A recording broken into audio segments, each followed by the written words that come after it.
Bismillahirrahmanirrahim. Assalamualaikum warahmatullahi wabarakatuh.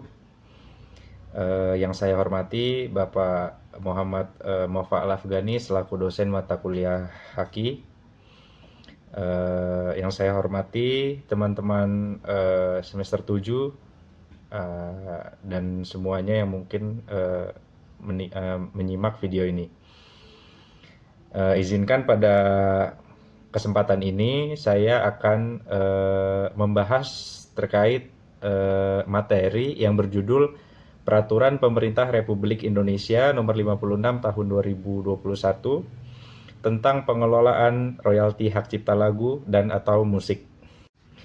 Masuk pada bagian pertama, yaitu apa itu haki? Haki adalah hak atas kekayaan yang timbul karena kemampuan intelektual manusia. Yang kedua, apa itu hak cipta dalam haki? Hak cipta atau copyright adalah salah satu jenis hak kekayaan intelektual atau haki yang melindungi karya cipta.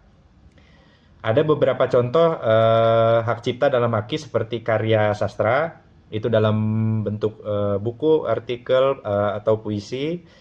Ada selanjutnya karya musik, seperti lagu dan komposisi.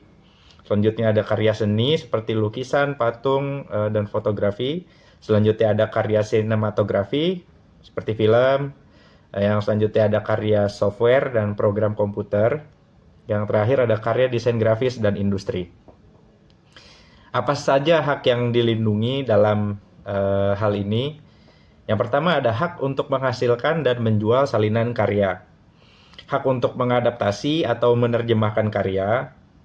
Selanjutnya ada hak untuk mendistribusikan karya. Selanjutnya hak untuk menampilkan karya secara publik. Yang terakhir ada hak untuk membuat karya turunan. Selanjutnya ada tujuan hak cipta. Yang pertama ada melindungi karya cipta sang pengarang. Yang kedua mendorong kreativitas dan inovasi. Yang ketiga menghargai karya cipta sebagai properti intelektual. Yang keempat ada mengatur penggunaan karya cipta. Jangka waktu perlindungannya, hak cipta berlaku selama 50 tahun setelah kematian sang pengarang. Pasal 30 Undang-Undang Haki. Setelah itu karya menjadi domain publik. Sumbernya Undang-Undang Nomor 28 Tahun 2014 tentang hak cipta. Selanjutnya ada isi peraturan PP Nomor 56 Tahun 2021 tentang pengelolaan royalti hak cipta lagu dan atau musik. Secara garis besar mengatur tentang bagaimana royalti hak cipta, royalti hak pencipta lagu dan musik dikelola dengan baik. Tujuan utama peraturan ini adalah memastikan bahwa pencipta musik atau lagu mendapatkan hak atas karya mereka. Yang pertama, ada definisi karya yang dilindungi. Peraturan ini secara jelas mendefinisikan apa saja yang termasuk dalam karya musik yang dilindungi hak cipta seperti lagu, aransemen, dan komposisi musik. Selanjutnya ada yang kedua ada subjek hukum yang berhak. Selain pencipta, peraturan ini juga mengatur tentang subjek hukum lain yang berhak atas royalti, seperti pemegang hak cipta dan pemilik hak terkait. Dengan demikian, semua pihak yang terkait akan mendapatkan perlindungan hukum yang sama. Poin yang ketiga, mekanisme pengumpulan royalti. Salah satu poin penting dalam peraturan ini adalah mengenai mekanisme pengumpulan royalti. Di sini diatur bagaimana royalti dan penggunaan lagu dan musik di berbagai platform seperti radio, televisi, dan tempat usaha dikumpulkan dan dikelola. Poin yang keempat ada peran Lembaga Manajemen Kolektif Nasional atau LMKN memiliki peran yang sangat penting dalam pengelolaan royalti. Lembaga ini bertanggung jawab untuk mengumpulkan, mendistribusikan, dan mengelola royalti yang diterima dari pengguna karya musik. Yang kelima ada tata cara pendistribusian royalti. Peraturan ini juga mengatur secara detail tentang bagaimana royalti yang terkumpul didistribusikan kepada para pencipta musik. Tujuannya adalah agar distribusi royalti dapat dilakukan secara adil dan transparan. Selanjutnya ada contoh kasus-kasus dalam hal ini seperti penggunaan lagu tanpa izin. Salah satu kasus yang sering terjadi adalah penggunaan lagu tanpa izin di acara-acara komersial seperti pernikahan atau acara perusahaan. Penyelenggara acara seringkali memutar lagu tanpa membayar royalti kepada pencipta lagu. Selanjutnya ada upload lagu secara ilegal.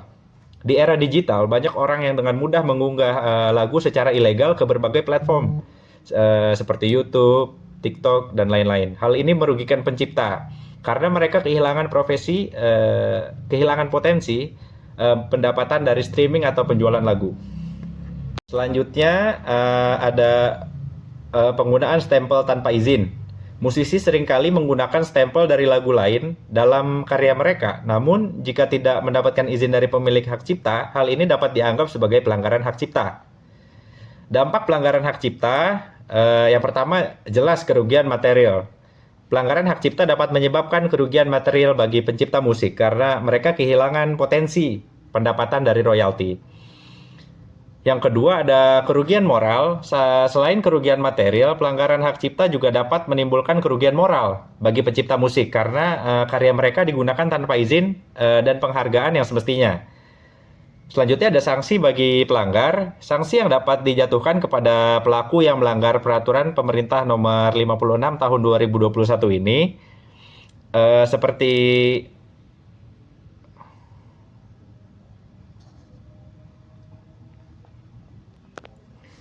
PP nomor 56 tahun 2021 memberikan sanksi yang cukup tegas bagi pihak-pihak yang melakukan pelanggaran terhadap peraturan tersebut.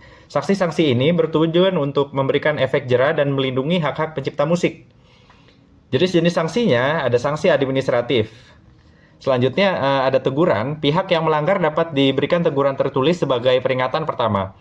Penghentian sementara penggunaan karya. Penggunaan karya musik yang melanggar dapat dihentikan sementara hingga pelaku memenuhi kewajibannya.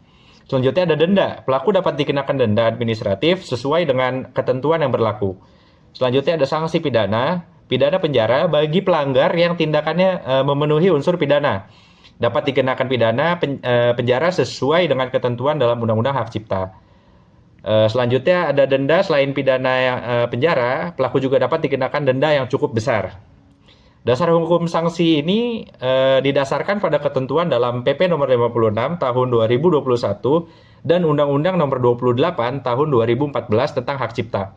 Undang-undang ini mengatur secara lebih rinci mengenai tindak pidana pelanggaran hak cipta, termasuk di dalamnya adalah pelanggaran terhadap peraturan pengelolaan royalti.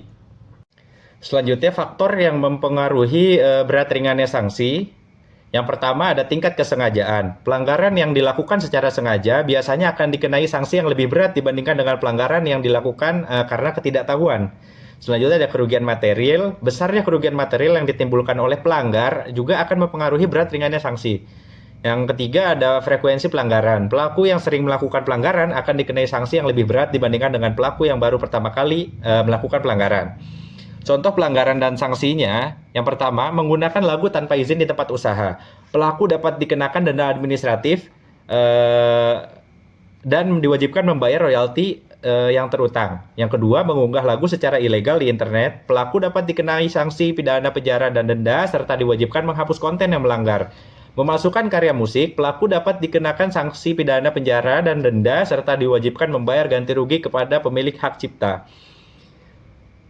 Pentingnya mendaftarkan hak cipta untuk memperkuat perlindungan hukum atas karya musik, para pencipta musik sangat disarankan untuk mendaftarkan hak cipta karya mereka.